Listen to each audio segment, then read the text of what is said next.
Hello, hi everyone, welcome, hello, hola, hola a todos, hola, hola a todos, bienvenidos a un nuevo en vivo.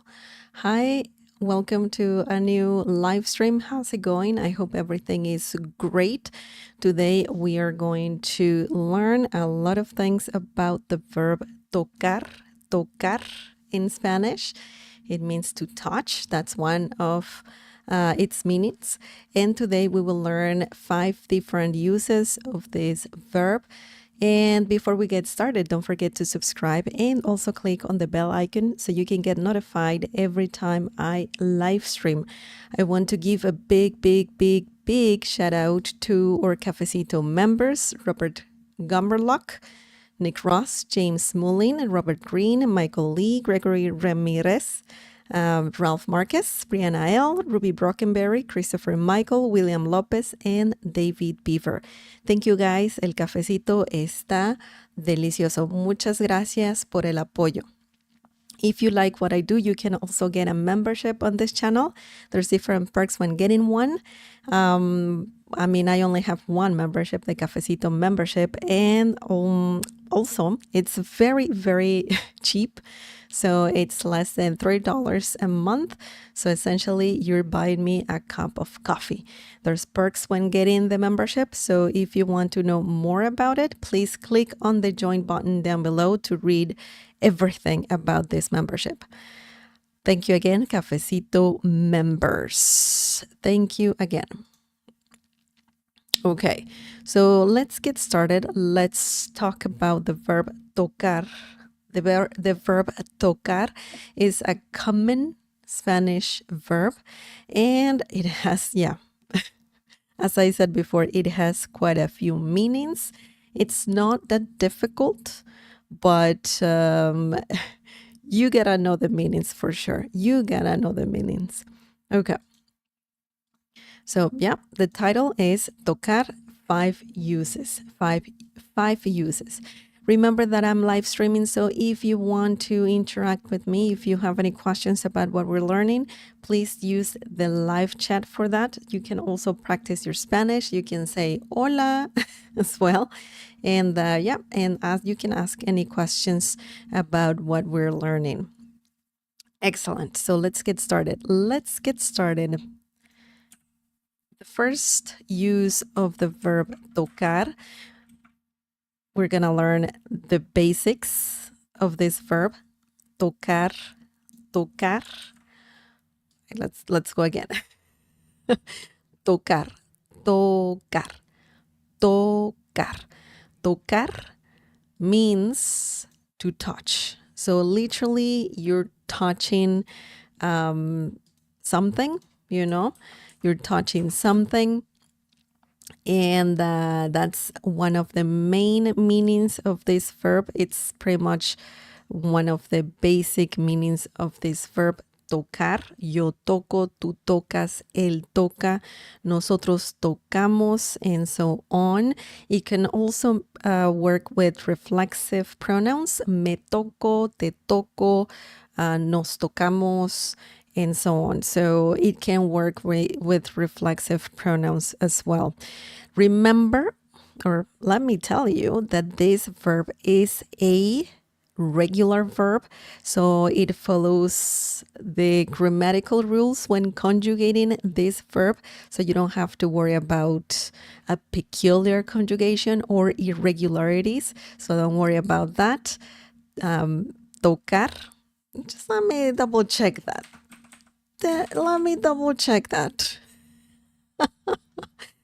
Oh, surprise. Guess what? It has some irregularities. I was looking at the wrong verb. It is irregular. Sorry about that. The beauty of live streaming.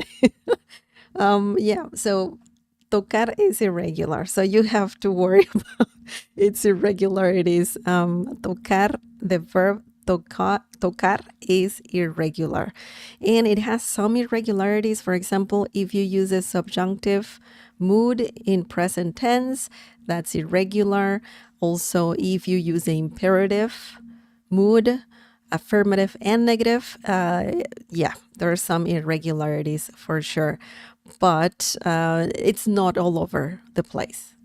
It's not all irregularities. We have some regular parts when conjugating this verb. For example, when you conjugated in indicative mood in present tense, yo toco, tú tocas, él toca, ella toca, usted toca, nosotros tocamos, vosotros tocáis, ellos, ellas, and ustedes tocan. So that's regular, right? So yeah, you gotta pay attention to its conjugation. Yeah. Sorry about that. I just had to double check that because I was like, is it regular? I don't know. I'm not sure. There's so many verbs in Spanish and a lot of them are irregular. So you have to pay attention to that for sure. Okay, so let's look at some examples using this verb. It's not that difficult. So let's see what we have here. Let's see what examples we have here. Tengo fiebre, toca mi frente. Tengo fiebre, toca mi frente. What does this mean? This means, do I have a fever? Touch my forehead. So this is a common thing when you are feeling unwell. You may have a fever and you're asking someone, your partner, a relative, friend, I don't know. You're asking, hey, do I have a fever? Can you touch my forehead or just touch my forehead, please? I mean, you need a thermometer to be more precise, but this happens as well. Okay, so tengo fiebre. Let's break this down. Let's see how this works. Let's see how this sentence works in Spanish. Tengo, yo tengo. We don't need yo, we need tengo. And tengo means, if it's in a question, it means, do I have, ... Okay? Do I have, tengo galletas? Do I have cookies? Tengo comida? Do I have food? Tengo dinero? Do I have money? You know, it's a question. You're asking a question using tengo. Tengo is, it sounds like you're saying tango, but it's not tango. It's tengo with the letter E. Tengo. Tengo in a question means, do I have? Do I have ... If you are not asking anything, then it means I have. Tengo galletas. I have cookies. Tengo dinero. I have money. Okay? So you don't have to say yo tengo, yo tengo. You don't need to say yo. Remember, when you say yo constantly in Spanish or any other personal pronoun like tú, ella, usted, nosotros, vosotros, you can say it to be precise, but you should not say it all the time. Say them all the time because we don't use them in Spanish a lot. Anyways, tengo, do I have, tengo fiebre. Fiebre means a fever or just fever. So when you ask, tengo fiebre, that means, do I have a fever? Okay, you don't need to say una fiebre or un fiebre. You don't need the indefinite article un or una. By the way, fiebre is feminine. La fiebre. So in this situation, in English, you need it. In Spanish, you don't. When you ask this, tengo fiebre, do I have a fever? Okay, fiebre, la fiebre, fever. Toca, toca. You are asking someone to do something. It's a command. So you're saying touch, toca, toca, touch, ... What do we need to touch? La frente. By the way, frente, la frente. This one is feminine. It looks masculine, but it's feminine. And this is another noun, Both are nouns and they're feminine. La fiebre, la frente. La frente, forehead. Okay? Mi means my. Mi frente, my forehead. Tengo fiebre, toca mi frente. Do I have a fever? Touch my forehead. Okay, so let's look at the next example. We can see obviously the verb tocar here. Okay, toca, toca, toca, touch. Okay, so just remember that you're saying this to one person.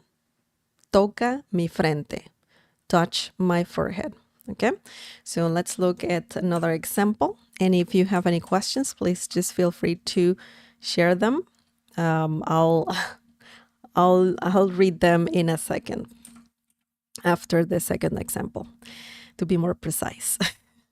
The next example is no toques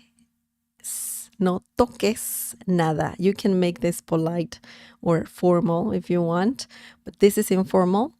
No toques, no toques, no toques nada. Okay, so a mom can say this to her kids or to her kid, just one, because you're saying this to one person. And yeah, it makes sense. It means do not touch anything. Do not touch anything, okay? No toques nada. No toques nada. So let's break this down. It's an easy sentence, nothing complicated here. No, no, no means no. It means don't. It depends on the situation. Don't or won't or didn't. Okay. So it depends on what you want to say. But in this situation, when you say no toques, okay, no tú toques, we don't need tú at all here. We need toques, no toques. No toques means do not touch. Do not touch. Sorry. Do not touch. And something really easy here, nada means anything. Nada can also mean, it has a few meanings, nada. It means anything or nothing, okay? Nothing, anything, none. It depends on the situation, but the main meanings of nada is nothing and also anything. No quiero nada. I don't want anything, okay? No hay nada. There's nothing, okay? So nada is a great word that means nothing and anything, and it works a lot in negative sentence. That means, you need no.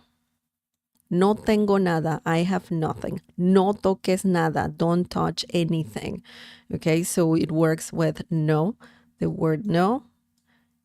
Nada works with the word no. No toques nada. And here we have the verb that we're learning today. So don't touch anything. Don't touch anything. Okay, so that's a great example. Really easy, really common. And if you want to know how to say don't touch anything, there you have it. No toques nada. If you want to make this polite, maybe you're saying this to an adult, somebody else, probably, I don't know, you don't know this person or the person is older than you, then you can say, just remove the letter S and you can say no toque nada. No toque nada. And that is formal and you're saying do not touch anything, okay? In a formal way. You can even add por favor just to make it more polite. And por favor, you know what that means. It means please, okay? So por favor. Oops. Oops. Oops. There you have it. And yeah, that means please. Okay. And I need to fix the sentence here. No toque nada, por favor. Don't touch anything or do not touch anything, please. Excellent. Remember, the main meaning of tocar is to touch, and it also works with reflexive pronouns. Me toco la cara. I'm touching my face, or I touch my face. Te tocas el brazo. You're touching your arm, or you touch your arm, and so on. So remember that this verb works with reflexive pronouns. Se, me, te, nos. Okay? Excellent, excellent. Do you guys have any questions? Any questions? Any questions? Evan Smith. Buenas tardes, buenas tardes. Welcome. Nice to see you again. Evan, welcome. Matthew, thank you for the bilingual chat. I am studying beginning level Spanish.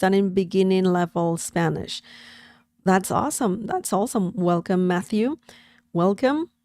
Bienvenidos, chicos. Bienvenidos. Espero que estén muy bien. I hope you're great. You're doing well.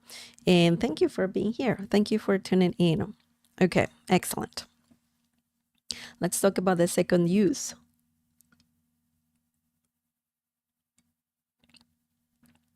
Okay.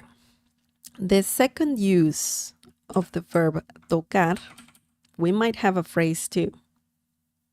Because, verbs in Spanish, just as in English, there are phrasal verbs.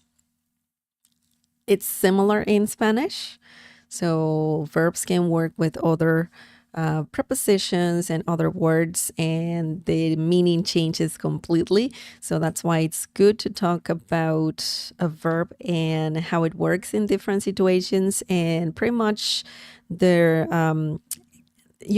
all the uses of each verb. So I think that's really, really good, something good to do. Okay, tocar. This one is good. Tocar means to play, but we're not talking about playing a sport. We're talking about playing an instrument. We're playing an instrument. It could be the guitar, the piano, flute, I don't know, anything that you can play. And it's very curious that tocar means to touch, but it also means to play. So it's all about context. So let's look at some examples using the verb tocar when it means to play. Okay, let's see what we have here. Tocas muy bien el piano. Tocas muy bien el piano. Good for you. This is a great phrase to say. You can even use it as a template. You just need to replace the instrument that you're playing or someone is playing, and that's it. If you want to say you play the piano very well, or you play an instrument really well. Okay, so let's see. Let's break this down. Let's see how this sentence works. Tocas. Tú tocas. We don't need tú. You can just say tocas, and that means you play. Okay? You play. Tocas. And that's the meaning where we have the verb right here. Tocas, you play. Muy bien. This can go in the middle of the sentence or at the end of the sentence, okay? So you can say tocas el piano muy bien or tocas muy bien el piano. It's the same thing. It works It works and it's correct. Muy bien. That is a great phrase that means very well. Very well. It also means, that's the main meaning, very, very well or very good. Okay. Muy bien. Excellent. So we have el piano. El piano means the piano. So it's almost the same pronunciation, the one in Spanish and the one in English. So keep that in mind. That's very easy to remember.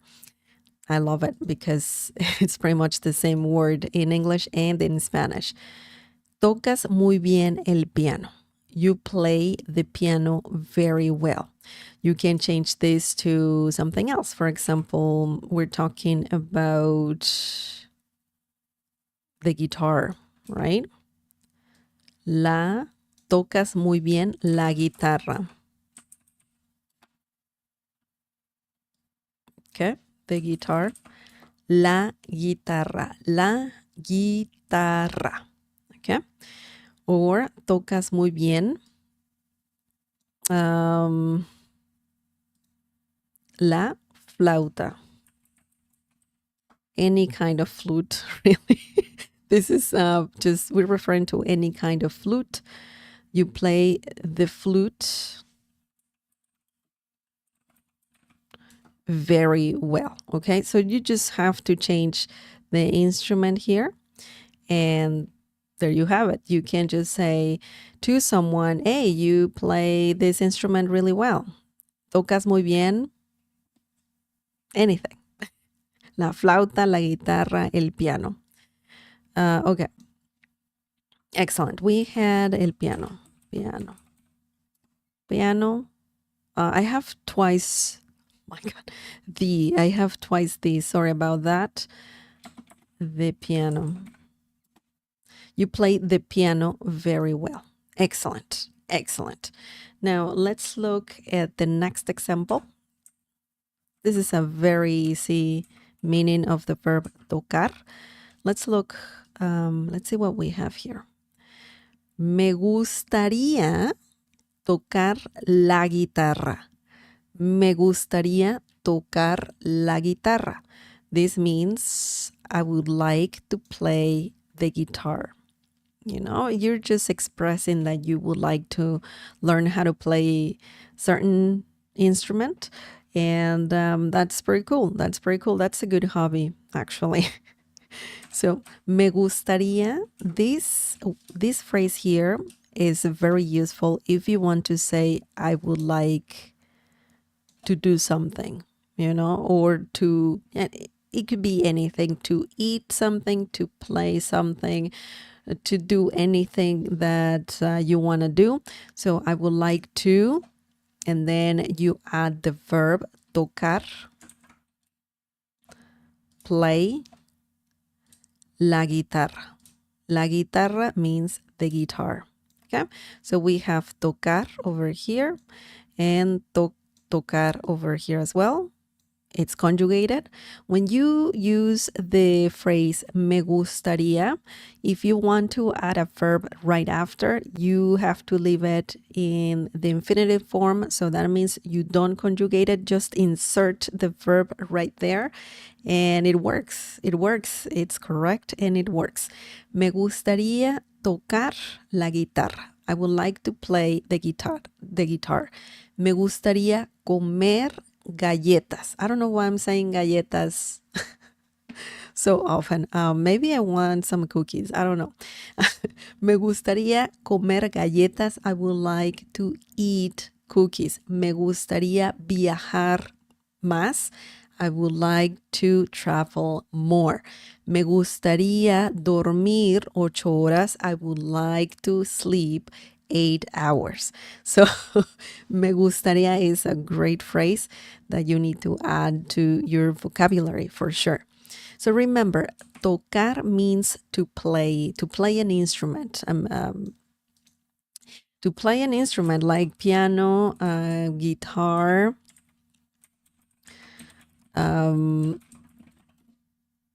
flute. I don't even know.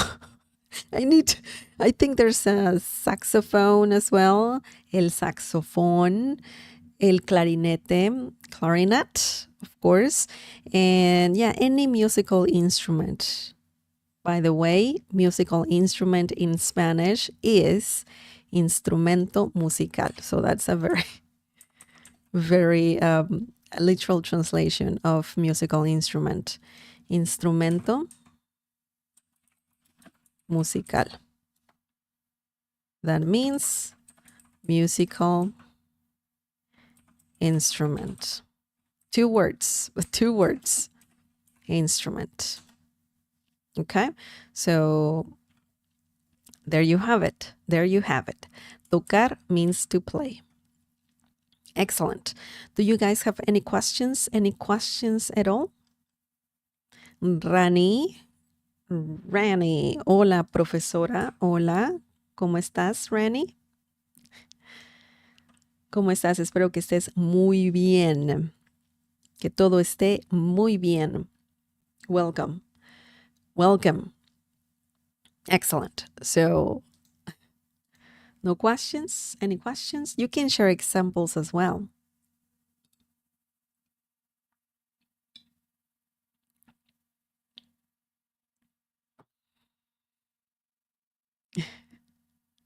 Don't be shy. You can share examples as well.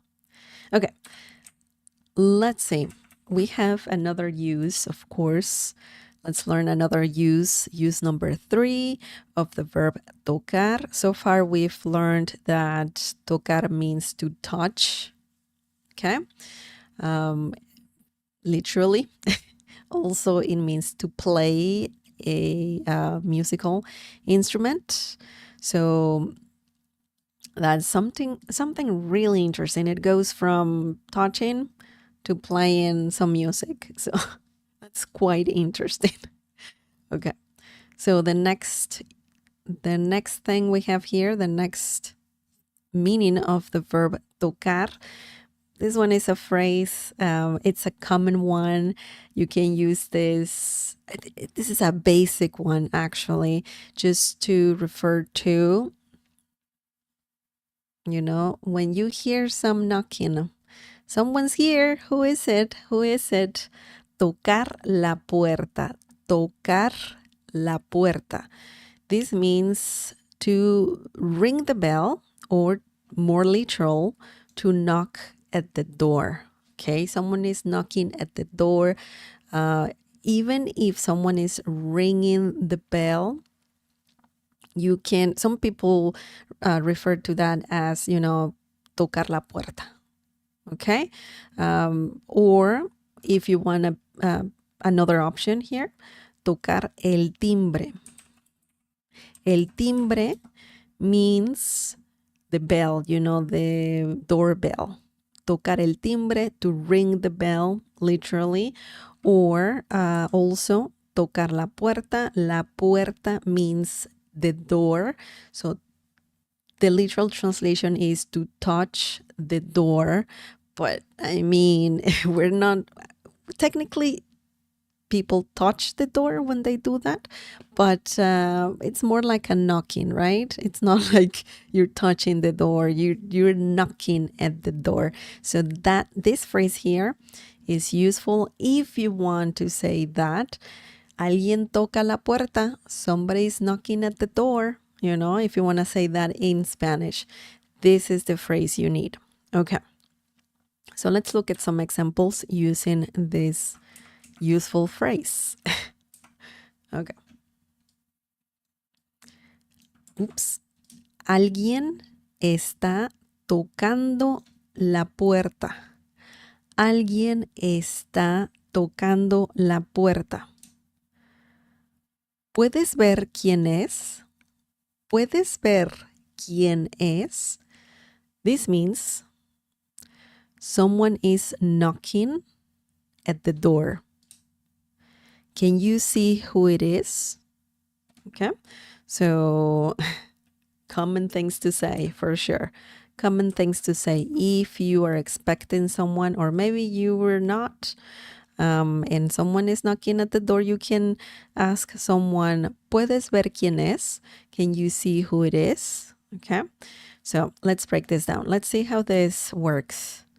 Alguien, alguien means someone. Alguien, alguien, someone. And also it means somebody or anyone or anybody, okay? So those are the meanings of alguien, alguien. Está, alguien está. Thank you for that. I saw the heart emojis, thank you. Alguien está, someone is, está comes from the verb estar, and it means to be. Ser and estar in Spanish means mean to be. Alguien está, someone is, tocando la puerta. Tocando la puerta. Okay? Knocking at the door. Okay? Tocando. This is the gerund of tocar. Tocando. And it means knocking. La puerta.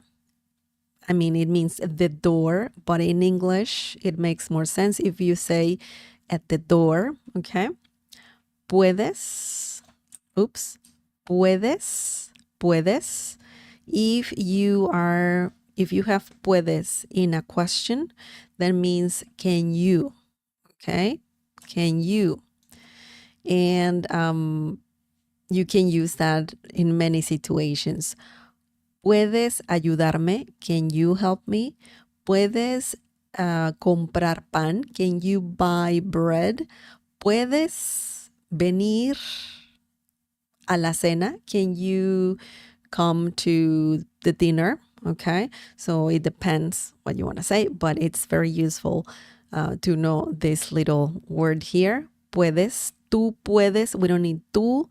You're just saying puedes to one person, you know, and we need puedes, and you're saying this to someone, singular you, okay?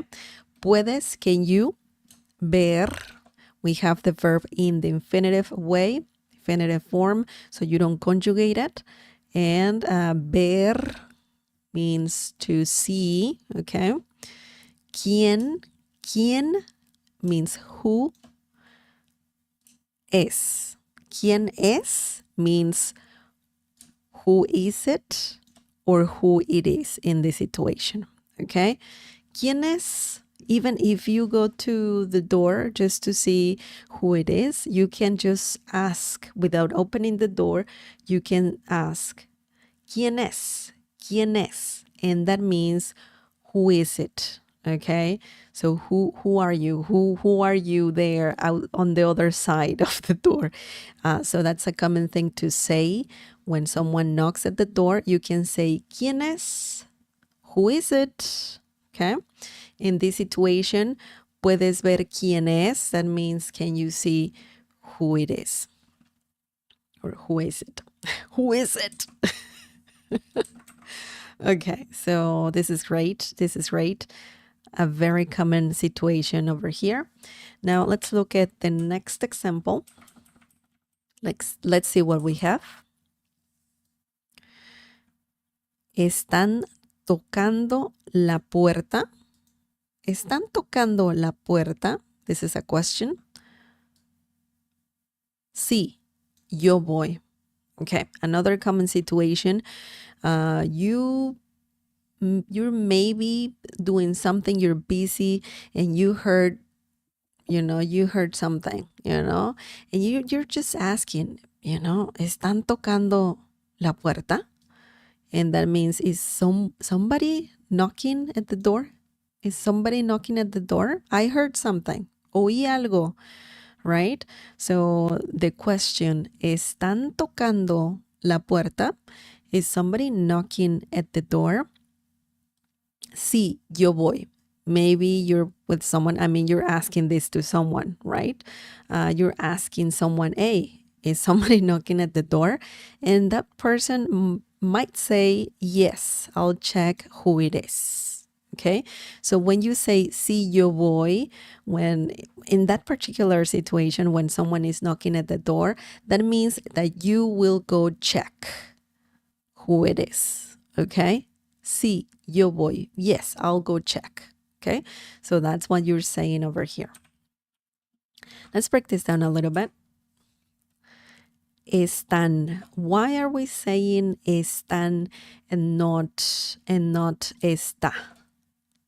That's because you don't know, maybe there's one person or maybe two, three, I don't know. It's a very vague situation. So when you are asking if someone is knocking at the door, it's very common to use están. So ellos están, they are. We don't need ellos, we need están. And if you say están, that's similar in this situation is similar to saying is, but están means are in Spanish, the literal translation of están. Tocando la puerta, tocando la puerta, and we have we don't have alguien, because do you remember alguien means somebody? We don't have alguien here. Why? Because this is enough.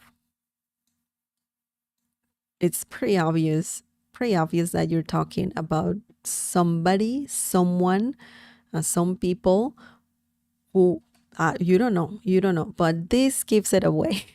Están tocando la puerta, knocking at the door. Okay? It's like literally saying, are they knocking at the door? But they is very vague. You don't know who it is, right? Who they are. So this is the literal translation. That's the literal translation. But it's similar to saying, is somebody knocking at the door? Okay. Están tocando la puerta. And then the second sentence here, si yo voy. Si means yes. Okay. Yo voy. This means I'm going. Okay, that's the literal translation. But in this situation is very similar to saying I'll go check, or I'll check who it is. That is the meaning of this example and how it works. Voy comes from the verb ir, which means to go. Ir is a very irregular verb, by the way, and that's why boy, it's not similar to ir at all. So yeah, that's because ir, which means to go, is very irregular. Okay, yo voy, tú vas, él va, ella va, usted va. Nosotros vamos, vosotros vais. Okay, so yeah, that's an irregular one. Yo voy means I'm going or I go. And yeah, in this situation, I'll go check who it is. Excellent. Do you guys have any questions? Any questions?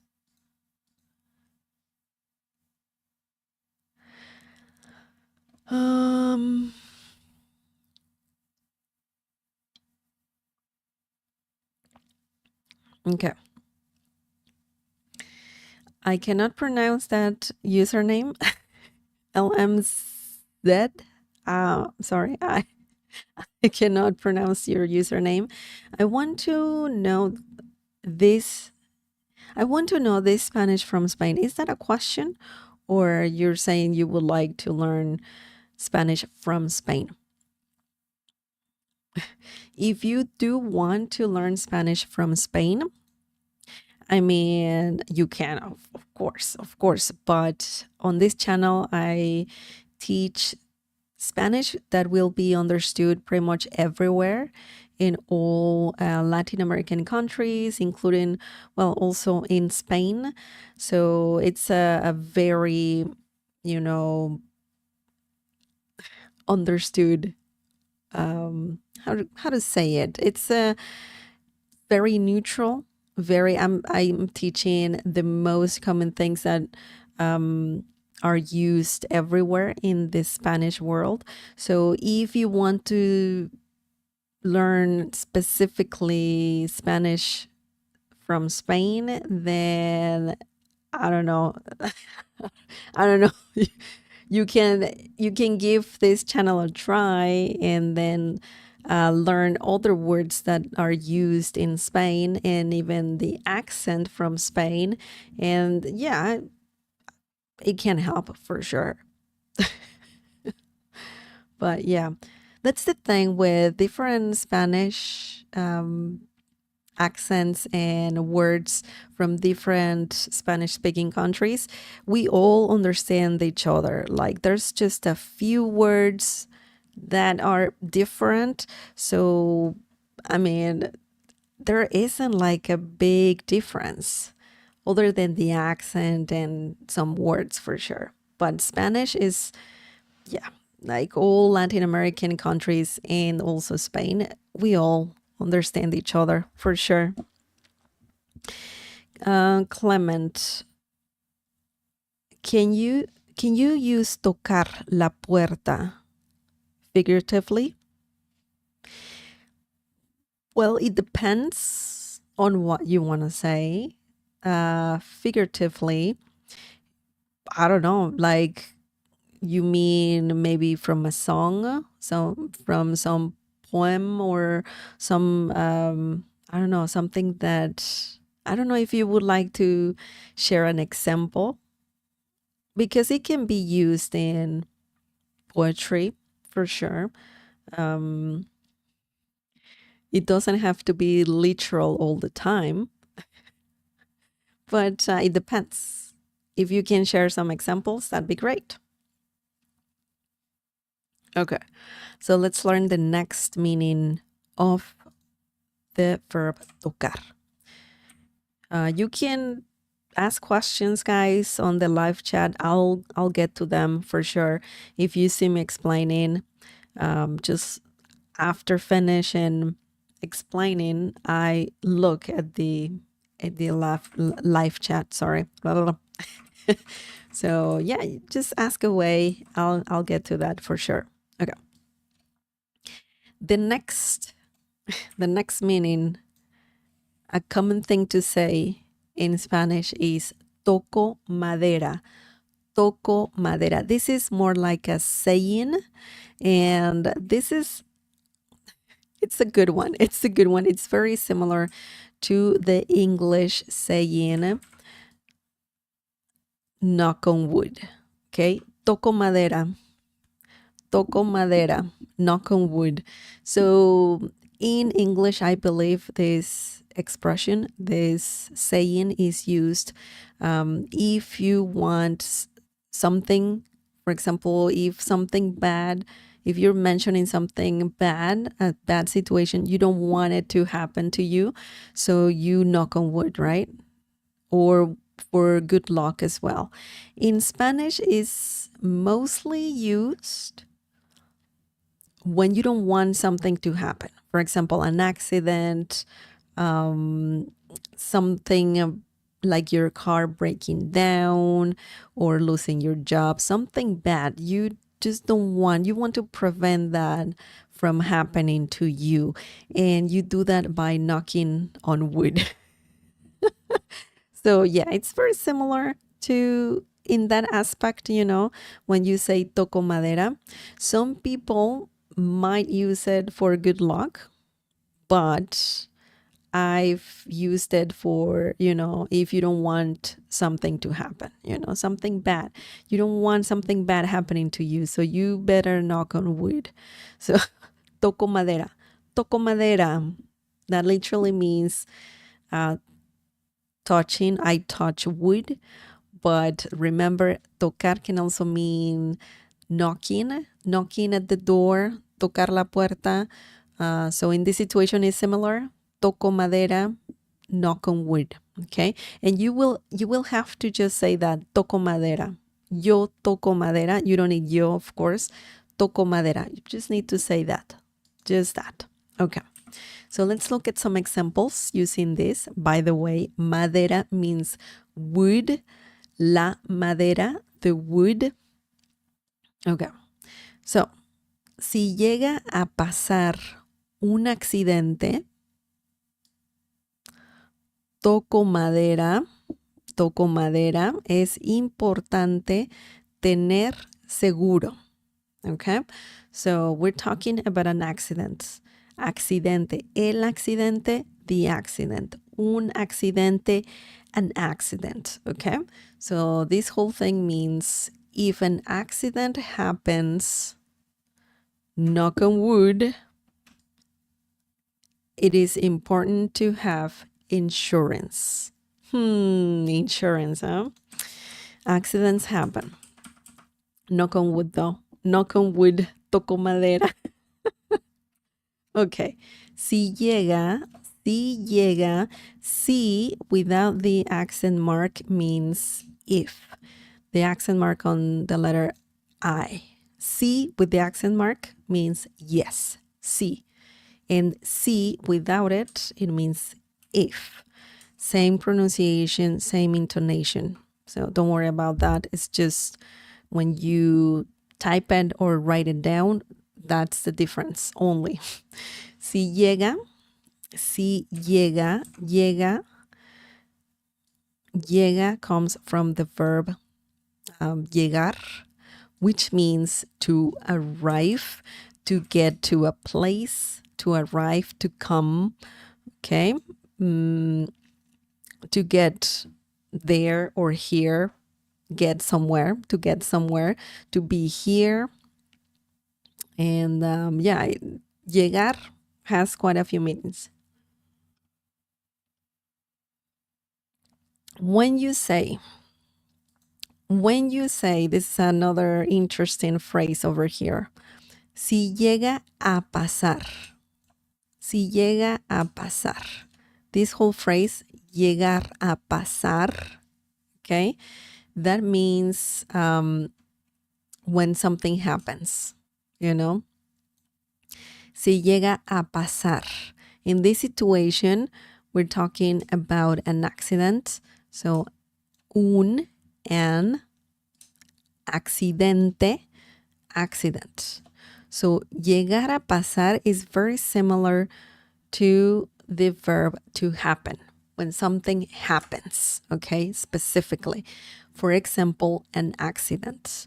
Si llega a pasar un accidente, if an accident happens, toco madera,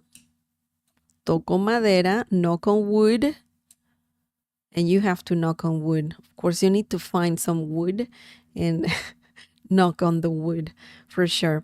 Toco madera, knock on wood, es, we don't have it in Spanish. Well, there is some it in Spanish, and it's lo and la, but that's more like a pronoun. We use es when you want to say it is. Es bonito. It's beautiful. Es grande. It's big. Es pequeño. It's small. Es maravilloso. It's wonderful. So we don't have a word for it in those kinds of situations. So we just say es, which means is. Okay? Es importante. Importante is an adjective and it means important. Very similar to the English one. You just have to add an E, importante. Importante. Tener means to have or have. Seguro, I talked about this word before. It means a bunch of things, and one of the meanings is insurance. El seguro de carro, car insurance. In this situation, we are vague we're talking about some insurance. It could be house insurance, car insurance, anything insurance, so you're just referring to insurance. Seguro also means safe. It means sure. If you just want to say it as an expression, you can say seguro que sí, sure, or just seguro, seguro, sure. Okay. It means secure as well. It means safety pin in Mexico, by the way. So, yeah, in this situation, it means insurance. Seguro, insurance. Excellent. So, that's the meaning of this whole sentence over here. It's not difficult, really. We learned quite a few things. We have the expression here, the saying, toco madera, right there, okay? And you can just have it. Usually you say something, some bad situation, then toco madera, and then the rest. So right after saying something bad, like an accident, you can say toco madera. So you don't want it to happen, you're just saying just in case you need insurance. Okay, so let's look at the next example. Let's see what we have here. Let's see. Escuché, escuché. The intonation there, we need to pay attention to it. Escuché que varios carros han tenido problemas, just problemas. Escuché que varios carros han tenido problemas. Toco madera, ok. Espero que el mío no los tenga. So that's a very long sentence. It looks complicated, but it's not. Don't worry about that. Let's read the whole thing over. Escuché que varios carros han tenido problemas. Toco madera, espero que el mío no los tenga. Okay, so let's break this down. Or before, let me tell you what this whole thing means. I heard that several cars have had problems. Some problem. Who knows? Who knows what it is? Knock on wood, I hope mine doesn't have them. Okay? So we don't want problems. Knock on wood, toco madera. So let's break this down and let's see how this whole thing works. Yo escuché. Escuché comes from the verb escuchar. I love how it sounds, that verb, escuchar, which means to listen or to hear. In this situation, yo escuché is past tense, preterite tense, and it means I heard. We don't need yo. Forget about yo. Yo escuché, I heard. Que means what, when it has an accent mark on top of the letter E, but we don't have it there. So it means that. Okay. I heard that. Escuché que. This phrase over here is very useful when you want to gossip a little bit, or when you want to say, hey, I heard that something happened.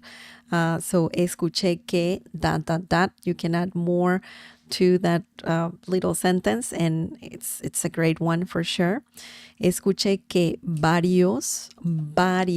Remember the V sound in Spanish is very similar to B as in bell in English. So don't forget about that. If you say varios, you do the V sound, the English V sound in Spanish, don't you worry.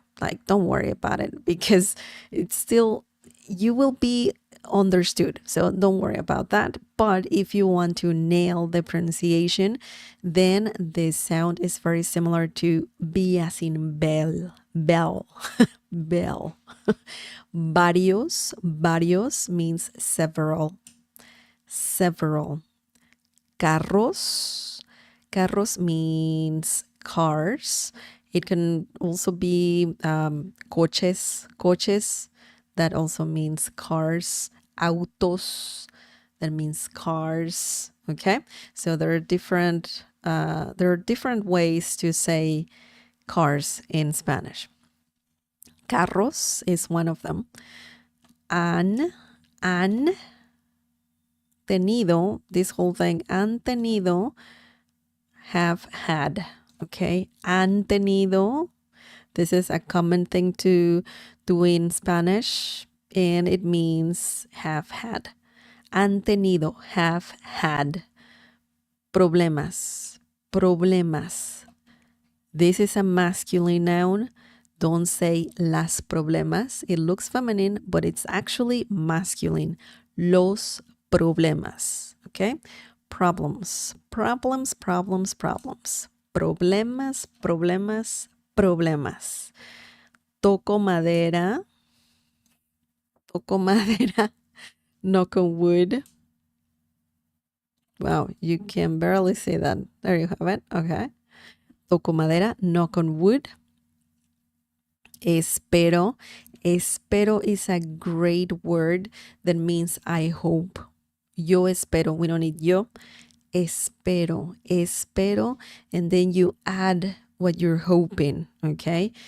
Espero means I hope that. Okay. You need to add more to it. Espero que. That is a common thing to do when using espero. Espero que. And that still means I hope or I hope that. El mío. El mío. Mío means mine. Okay. Mine. El mío. You're referring to the car. That's why you're saying el mío. Technically, you're saying the mine. But mío means mine. Okay. And remember the accent mark. There is a mistake here. El mío. Okay. El mío. That is mine. Okay. No. No, as I said before, no can mean don't, will not, or won't, or no. Okay, so it has different meanings. In this situation, it means doesn't. Ooh, what happened to my line there? Doesn't. No. Los refers to the problems, okay? Los. And in this situation, it means them.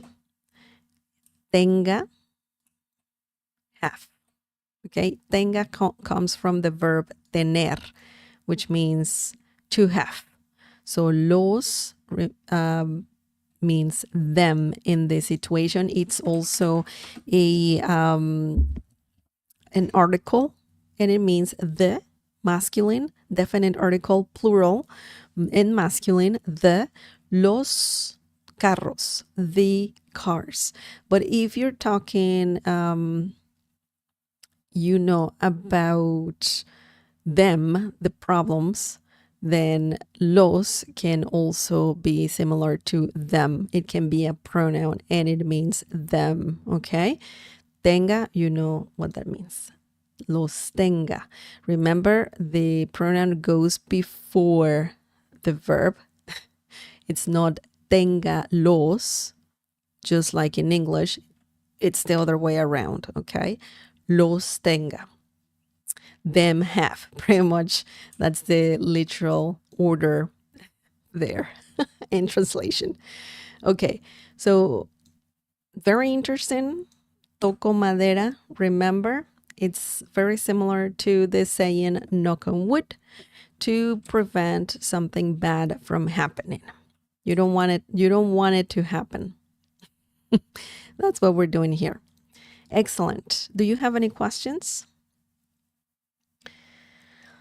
Por ejemplo, Clement, por ejemplo, tocando la puerta del corazón. Yeah, you can do that. You can do that. You're knocking at the, heart's door, something like that. Yep. Yeah, I can totally see that in a song for sure. So you can do that. Great question. Audio. How to say saying in Spanish? It depends what you want to say. Saying diciendo.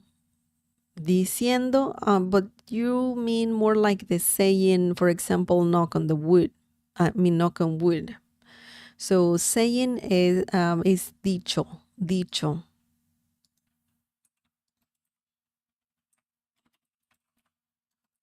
Dicho.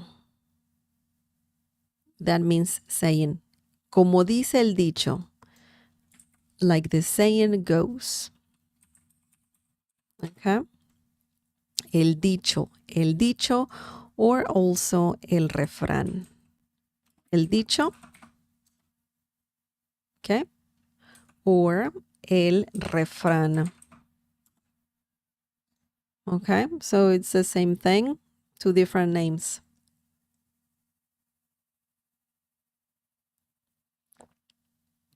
Thank you for asking. That's a great question. Okay. Any more questions? We have only one more meaning, and that is it. One more use of the verb tocar. Tocar. Man.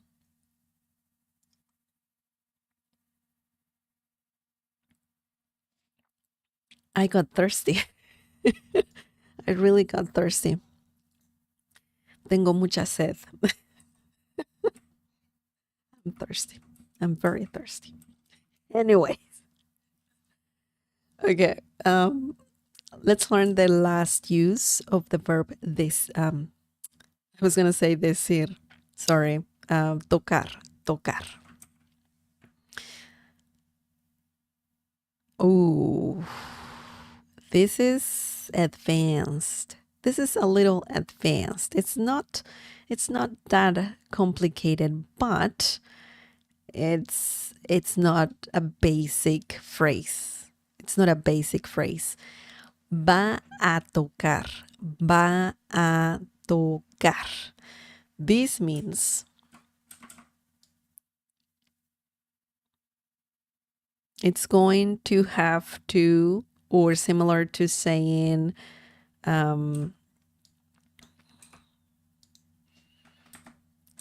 gonna have to. Okay. It's similar to that.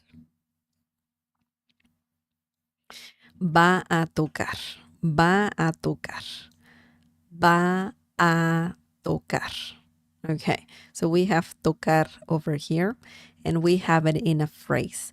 This whole phrase is used often to say, if you're going to have to do something, or if you're gonna have to do something. Okay, so it can be a bit complicated, but let's look at some examples and let's understand this phrase a little better. Let's see how it works. Okay. The first example is, va a tocar comprar más comida porque vendrá toda la familia. Va a tocar comprar más comida porque vendrá toda la familia. What are we saying here? Okay, let's see what we're saying here. This means we're going to have to buy more food. because all the family will come. Maybe you are having a dinner at your place and you thought your parents will come over, but it looks like it's going to be the entire family. So you got to buy more food. You got to you got to feed them all. So you have to buy more food. Let's see how this sentence works. Va a tocar, va a tocar. Okay, we have it as is. Okay, so this is something good that you will likely use this phrase just as is. You will not have to conjugate it much if you use it in, something that you need to do. Okay, if you're talking about present tense, past tense, that's a bit different. But if you're talking about, hey, we're gonna have to do something, this is the way to say it. Do not conjugate it, just use it as is. Okay. Va a tocar means in this situation we're going to have to do something. Okay. What do we need to do? Comprar. Comprar. If you add a verb right after this phrase, you will leave it in the infinitive form, so you don't conjugate it. Even though we have tocar here, which is also in the infinitive form, it's not conjugated. You can add another verb just the same, in the same way, the same form, the infinitive form. So it stays the same. Va a tocar comprar. That means we're going to have to buy. Okay. Más means more. Comida means food. Porque when it's only one word, it means because. If it's two words, porque, and also the letter E has an accent mark, then that means why. ¿Por qué llegaste tarde? Why are you here late? ¿Por qué quieres comer? Why do you want to eat? I mean, that's a stupid question, but you know what I mean. ¿Por qué? When it's one word, it means because. Vendrá. Vendrá means will come. Okay? Will come. Toda. Toda means all. And we're saying toda and not todo because toda, because of family, la familia is feminine. So that's why you need toda, okay? Feminine as well. Toda means all. La familia means the family, all the family. Toda la familia. Oh boy. Va a tocar comprar más comida porque vendrá toda la familia. We're going to have to buy more food because all the family will come. That's it. That's it. That is it. Excellent. Excellent. So let's look at the next example, the last example. And if you have any questions, please share them. Okay. Te va a tocar trabajar el domingo. Te va a tocar trabajar el domingo. So this is a shorter sentence for sure. And it's another common thing to say. So let's see what we have here. The meaning of this example is you're going to have to work on Sunday. Very simple, yet very common. Okay. And this is flexible because you can change the day to something else, to any other day. Domingo, lunes, el martes, el miércoles. You need to use the definite article el. masculine as well when talking about days of the week. El domingo, el lunes, el martes, el miércoles, el jueves, el viernes, el sábado. Okay? So keep that in mind. Keep that in mind. Let's break this down. We have te. Te is a reflexive pronoun, and in this situation is similar to saying you. Okay? You have to work. I mean, not me, not them, you, okay? Te va a tocar. We have the phrase here. We're talking about someone's gonna have to do something. And va a tocar, similar to saying you're going to have to do something, okay? You're gonna have to do something. So, te va a tocar. We don't have are, you are. We don't have it here. We just have the reflexive pronoun, and then we have right after the phrase that we're learning, okay?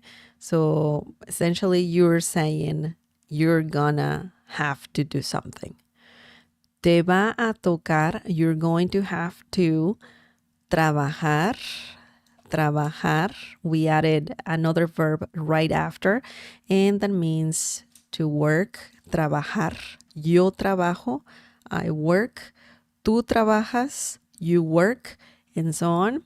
It's a great verb for sure. And then we have el domingo. When talking about, when you have to do something, el is very similar to on. ¿Cuándo es el partido de fútbol? When is the soccer game? El domingo, on Sunday.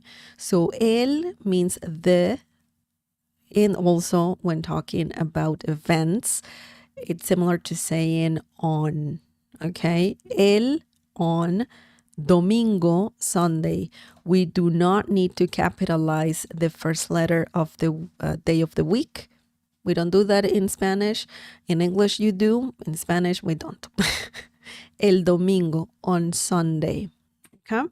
So, for example, if you want to say, I'm gonna have to work on Sunday, then you will change this to the other reflexive pronoun, me. Me va a tocar trabajar el domingo. And that means I am going to have to work on Sunday. Okay? You can change this to we, nos. You're using the reflexive pronouns, okay? Nos va a tocar trabajar el domingo. We are going to have to work on Sunday. Okay, so these changes, obviously, we use the reflexive pronouns for this phrase, and it works. It works perfectly fine. It's great. It's a common phrase to use, and it will make you sound very fluent in Spanish for sure. Me, te, nos. Let me see. What other one?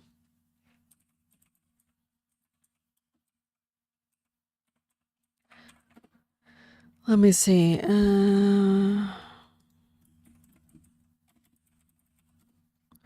We have also, for example, we have you plural, right? Les va a tocar trabajar el domingo. You're saying this to a group of people, you're not going to work. They're going to work, but you're saying that to you, plural, you.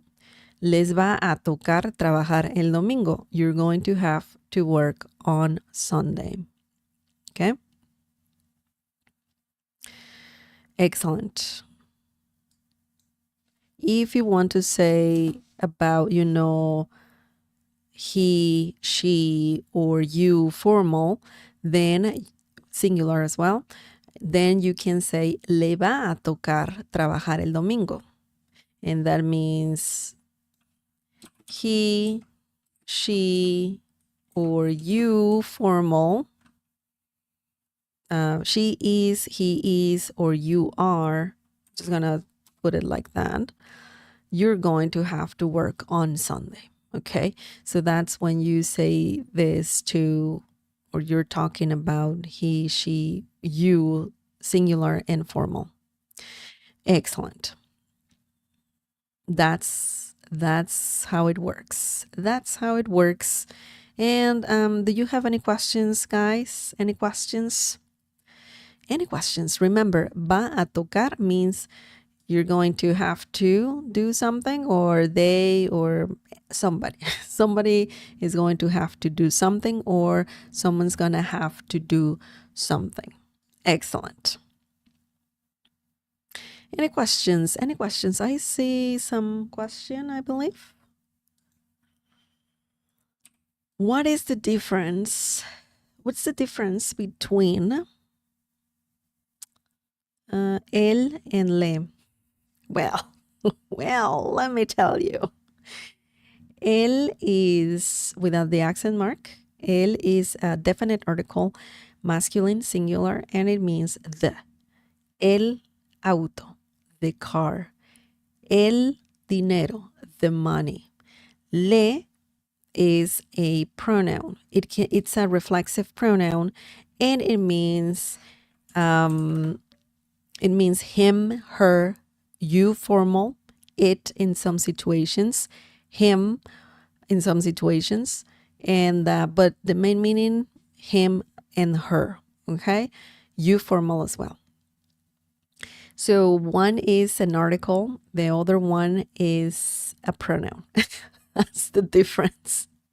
That's the difference. We can talk about reflexive pronouns in the future for sure. I did already, but we should have another lesson just to practice for sure. It can be confusing. It can be confusing. Great question, Clement. Great question. That's it, guys. That's it for today. Thank you so much for watching. Thank you so much for tuning in and for your questions. If you have any more questions, and if you missed this stream, you can leave all your questions in the comment section down below. Remember that I live stream every week. Last week I wasn't able to, but this week I just did. So yeah, I usually live stream every week. So if you don't want to miss out my lessons, please click on the bell notification icon next to the subscribe button and activate all the notifications so YouTube lets you know every time I go live. And yeah, that's the way. That's the only way I can tell you to tune in, because I do not have exact day or time to tell you. So I stream whenever I get a chance. So yeah, you can do that if you don't want to miss out my streams. Also subscribe to this channel if you want to use the live chat. I forgot to say that. Only subscribers can use the live chat. So yeah, also I have a Spanish community on Discord. And if you want to join, that's for free. You only need to read the rules before joining the server. And you can find the link in the video description down below. Also, if you like this lesson, please give it a like. That helps me a lot. And if you want to support even more, you can check out the Cafecito membership, which is less than $3 a month. There's some perks when getting that membership. So just click on the join button down below if you want to know more about it. Thanks again for watching. Thanks again for staying up until the end. Thank you so much. Muchas gracias a todos. Nos vemos la próxima semana. I'll see you next week. You're welcome, Clement. Clement, you're welcome. Take care. Adios. Hasta luego. Hasta la vista. Bye.